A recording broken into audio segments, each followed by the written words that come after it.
मेरी आंखें भी बंद हो रही हैं, मतलब मैं इस वक्त ज्यादा देर तक आंखें खुली भी नहीं रख पा रहा। ये कैसे लगी है ये? हाँ, ये तो लगी वही, वहीं पे मुझे पीटा गया बहुत ज्यादा। बहुत बड़ा जख्म है यहाँ पे ये देखो ना, ये क्या है, ये क्या है?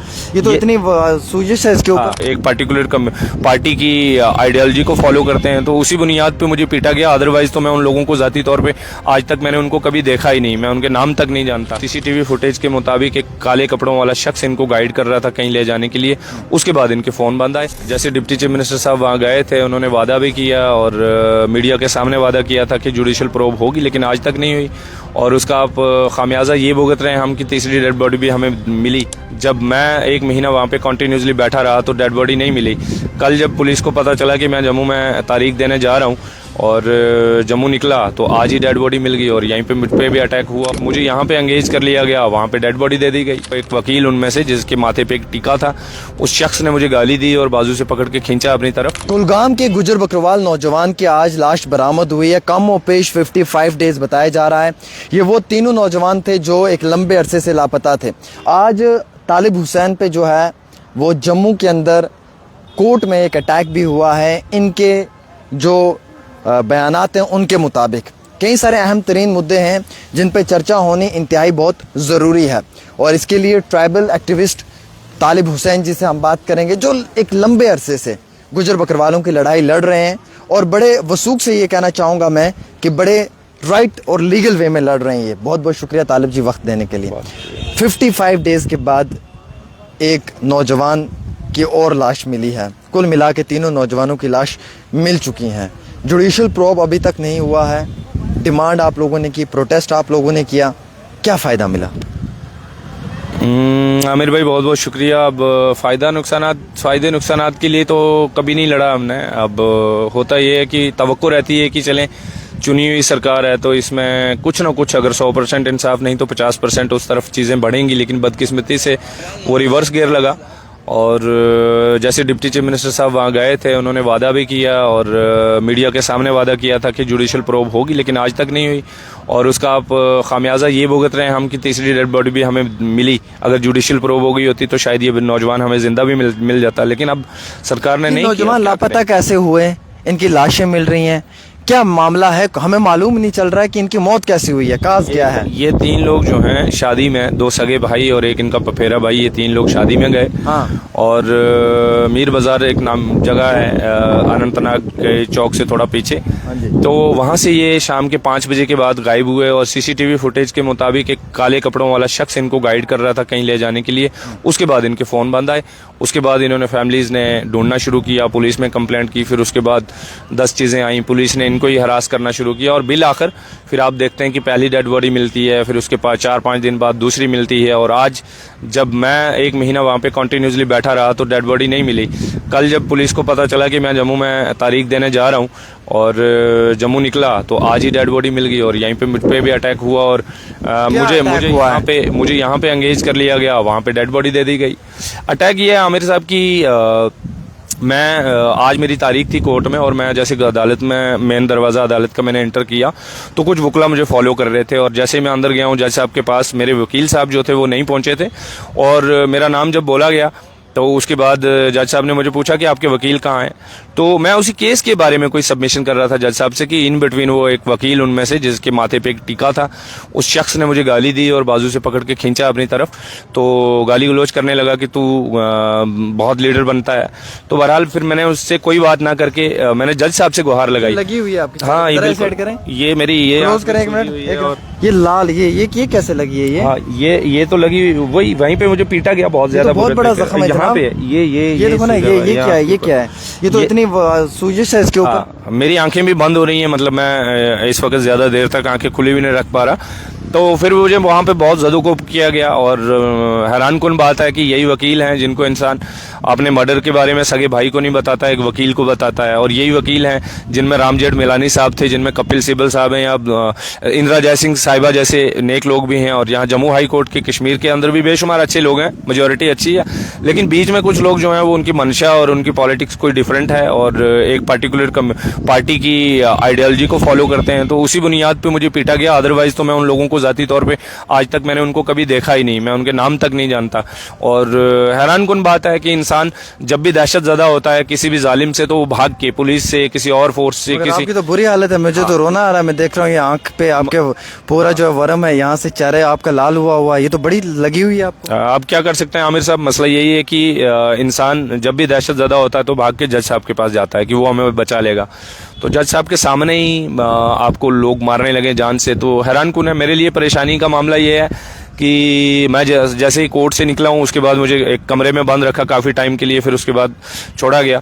और मैं हैरान इस बात से हूँ कि मैं जैसे अदालत से निकला हूँ तो मुझे पहला फ़ोन जो है वो रियासी से आया, ट्राइबल कम्युनिटी के एक शख्स का, कि जनाब हम पे रात को हमला हुआ है तो हमारी बात कीजिए। मैं हैरान हूँ कि मैं अब रियाज की बात करूँ, मुख्तार की बात करूँ, कठुआ में मखनदीन के लिए लड़ें और बाकी लोगों को कठुआ, सांबा, जम्मू में, रियासी में परेशान किया जा रहा है उनकी बात करें, या मैं खुद के लिए लड़ूं।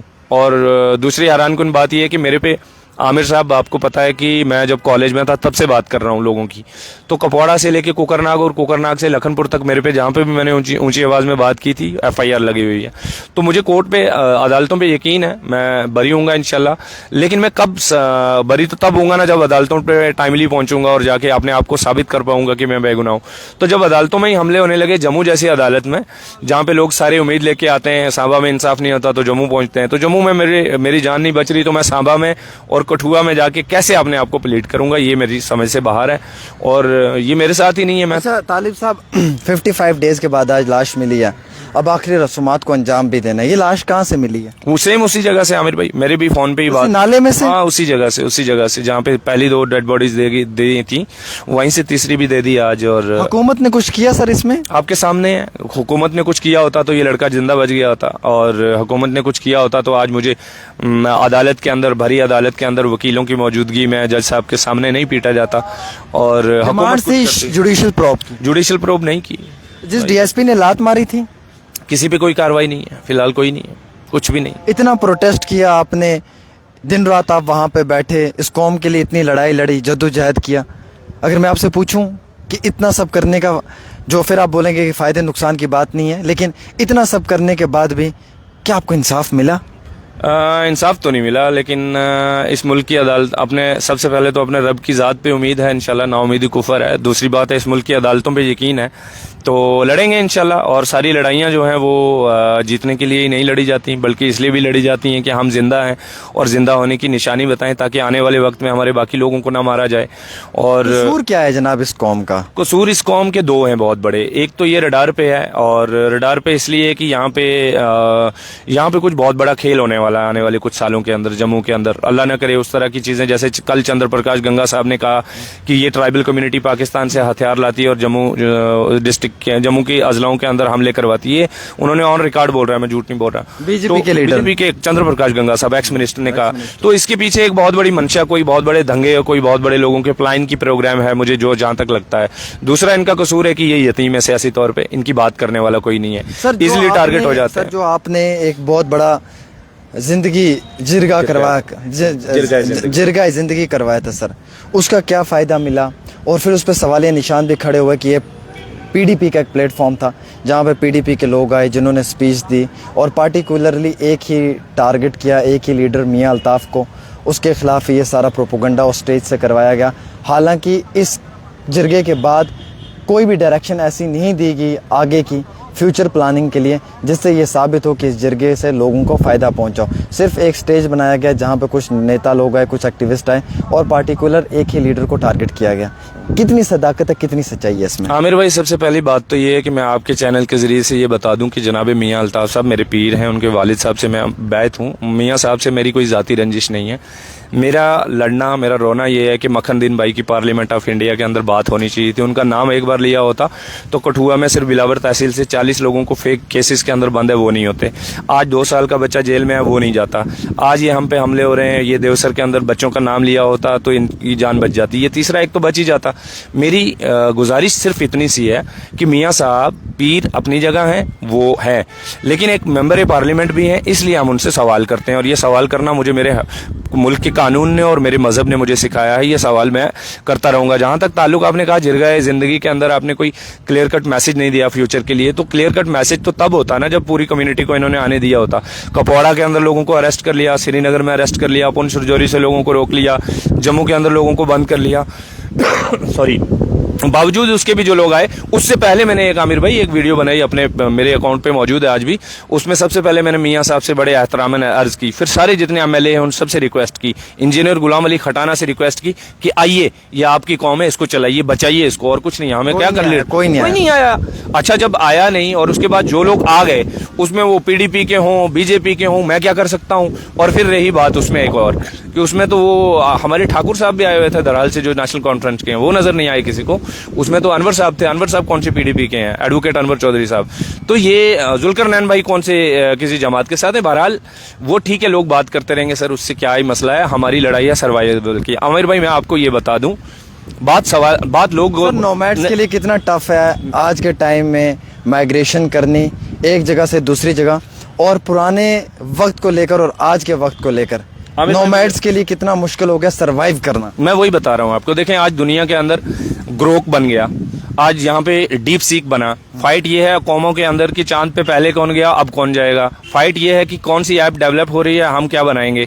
लेकिन हमारी डिमांड क्या है, जनाब अल्लाह का वास्ता हमें कश्मीर जाने दो, परमिशन दे दो, मैं अपनी भेड़ लेके जाना चाहता हूँ, मैं अपनी बकरी लेके जाना चाहता हूँ। ये हालत है हमारी। मेरी दूसरी आपसे सबमिशन ये है, जो आप कह रहे हैं कि खाना बदोशों की जिंदगी कितनी अजीब है। मैं जरा आप सोचें ना, मैं ट्राइबल एक्टिविस्ट हूँ, मुझे आप 4 लोग मीडिया वाले भी जानते हैं, मैं आपसे बात कर लेता हूँ, वोकल भी हूँ अल्हम्दुलिल्लाह, फाइट भी कर लेता हूँ। कोई मुझे जान से मारेगा तभी मुंह बंद होगा, अदरवाइज मुंह भी नहीं बंद करता। तो जरा सोचिए, वो एक खातून जो अपनी भेड़ बकरियां लेके जा रही है, जिसके पास एक गाय भी है। हालांकि आपके पास 29 एमएलए थे, मैंने पहले ही कहा अगर भाई साहब गाय पालना आपको बुरा लगता है, अच्छी बात है, आपके सेंटीमेंट का मैं एहतराम करता हूं, लेकिन एक एमएलए को ले आइए ना जो बिल ले आए, बिल में ये लिख ले कि भाई साहब जम्मू कश्मीर के अंदर कोई भी मुसलमान गाय नहीं पालेगा, कहानी खत्म हो जाए जड़ से। लेकिन आपको वो नहीं करना, आपको पॉलिटिक्स करनी है सिर्फ। आपको अब जरा सोचें, जो आपने सवाल पूछा कि ट्राइबल पे क्या, आप देखें कठुआ से अब ये चलना शुरू हुए हैं, कभी दयाला चक में पकड़े जा रहे हैं, बेचारों को जानवर छीने जा रहे हैं, कभी रात को रामनगर में एक अटैक हुआ, अभी रियासी में आज रात को अटैक हुआ। मेरे पास तो इतने फोन में वीडियोज मौजूद है ना, क्लिप्स, जो मैं मतलब अपलोड करता रहूं तो 10 मिनट बाद मुझे एक वीडियो अपलोड करनी होगी। तो अगर उनका एक्टिविस्ट जो है वो जज साहब की मौजूदगी में कोर्ट के अंदर सेफ नहीं है, तो वो कैसे सेफ है। अच्छा, एक आखिरी सवाल, गुजर लीडर खामोश क्यों है। गुजर लीडर खामोश इसलिए हैं कि उनको पता है ये कौम सवाल नहीं पूछती, और आखिर जब इलेक्शन आएगा, इलेक्शन वाले दिन इनको टीका लगाया जाएगा, गुजर कौम खतरा में, भाई साहब खतरा तो बचाओ, अपना लीडर ना जिताओ, बस ये पागल हो जाएंगे, वोट दे देंगे। और दूसरी बात ये है कि गुजर लीडरों को ये भी लगता है कि ये कौम हमारा कुछ बिगाड़ ही नहीं सकती। ये 2 बड़ी चीजें हैं जिसकी वजह से गुजर लीडर खामोश हैं। बहुत बहुत शुक्रिया। हमारे साथ चौधरी तालिब साहब हैं, तालिब हुसैन साहब, जिनका ये फरमाना है कि आज 55 डेज के बाद तीसरी डेड बॉडी जो है वो बरामद की गई है कुलगाम के अंदर, उसी ट्राइबल नौजवान की, जिसको लेकर इनकी जानिब से जुडिशल प्रोब की डिमांड की थी। हुकूमत ने इस मामले में इंटरवीन तो ज़रूर किया, लेकिन बड़े पैमाने पर कोई इंसाफ नहीं किया। फ़िलहाल आपकी क्या राय रहती है, आप भी ज़रूर बताएं।